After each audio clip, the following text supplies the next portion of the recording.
Imagine a young man walking into the most sacred temple in ancient Greece. He wants to know his future, but the priestess refuses to speak to him. She won't even come out. So, what does he do? He doesn't wait. He marches right in, grabs the priestess by the arm, and physically drags her outside into the daylight. Terrified, she looks at him and screams, "You are invincible! No one can defeat you!" He lets go of her arm, smiles, and says, "That is all I needed to hear." This wasn't a movie villain. This was Alexander the Great.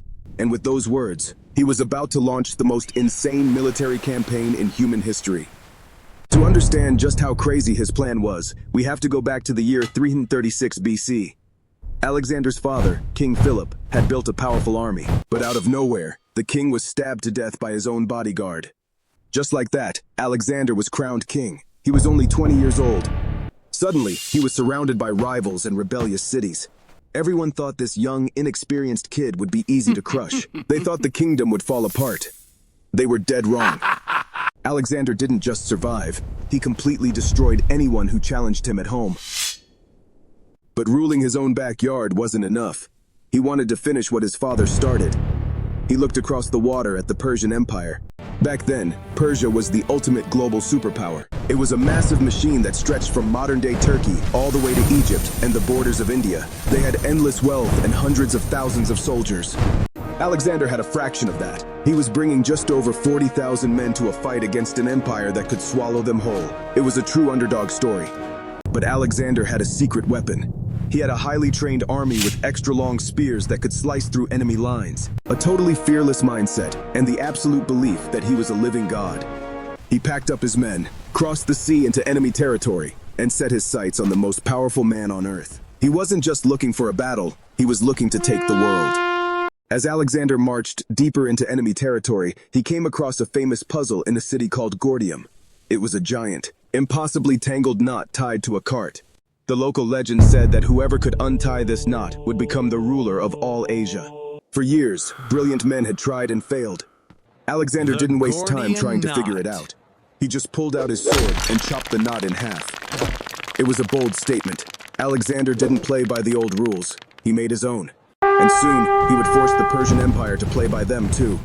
News of this cocky young Greek king finally reached the big boss, the Persian Emperor, Darius III. Darius commanded a military machine unlike anything the world had ever seen.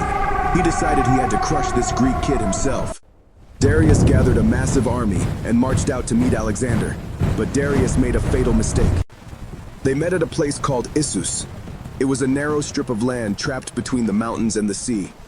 Because the space was so tight, Darius couldn't spread out his giant army. His massive numbers suddenly didn't matter.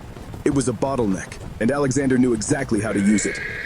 When the battle started, it was brutal, but Alexander didn't care about fighting every single Persian soldier. He had one target, King Darius. Alexander gathered his best cavalry riders, formed a wedge shape, and charged straight through the chaos, aiming right at the emperor's golden chariot. As Alexander hacked his way closer and closer, Darius panicked. He realized this Greek king was actually going to kill him. So, the most powerful man on earth did the unthinkable. He turned his chariot around and ran for his life. When the Persian soldiers saw their emperor running away, the entire army collapsed. They dropped their weapons and fled. Darius ran away so fast that he actually left his own family behind in his camp, his mother, his wife, and his daughters. Alexander captured them, but this is where he showed he was a different kind of conqueror. Instead of harming them, he treated the royal family with total respect. He wanted to prove that he wasn't just a brutal warlord, he was here to be the new king. Alexander had done it. He had crushed the Persian Empire and become the most powerful man alive. He could have stopped there, built a giant palace, and lived happily ever after. But Alexander was addicted to conquering. He didn't want to stop until he reached what he thought was the edge of the world. So, he marched his exhausted army into India. In 326 BC, he ran into his ultimate nightmare. A powerful Indian ruler named King Porus was waiting for him across a flooded river, and Porus had a devastating weapon that Alexander's men had never faced before. Hundreds of massive, armored war elephants. To the Greek soldiers, these animals looked like literal monsters. It was monsoon season, the rain wouldn't stop, and the battlefield was a soup of thick mud. Alexander had to sneak a portion of his army across the river in the dead of night just to get a fighting chance. When the two armies finally clashed, it was pure horror.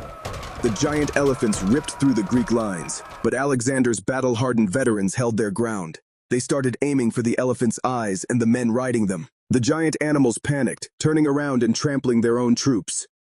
King Porus fought like an absolute legend from the back of his elephant until he was finally captured, covered in wounds. Porus was brought before Alexander. When Alexander asked how he wanted to be treated, Porus looked him in the eye and simply said, "Treat me like a king." Alexander respected his bravery so much that he gave Porus his kingdom back. Alexander had won his hardest battle yet, but it broke his army. His men had been marching and fighting for years. They were battered, bleeding, and thousands of miles away from their families. When Alexander announced that they were going to march even deeper into India, his invincible soldiers finally did the one thing no enemy could ever make them do. They threw down their weapons and said no. They mutinied. Alexander yelled, he begged, he locked himself in his tent, but the men wouldn't budge. The journey home was a nightmare. Alexander was furious that his men had forced him to turn around. He was frustrated, and that frustration made him reckless. On the way back, they attacked a fortress in a city called Multan. The siege was taking too long, and Alexander lost his patience. So, the king of the world grabbed a ladder, climbed to the top of the enemy wall, and jumped inside the fortress. Totally alone. He fought like a madman, but he was completely surrounded. An enemy archer took aim and fired an arrow right into Alexander's chest. It punctured his lung. He collapsed, bleeding out in the dirt. His soldiers finally broke through the gates, and when they saw their king lying in a pool of his own blood, they went completely crazy.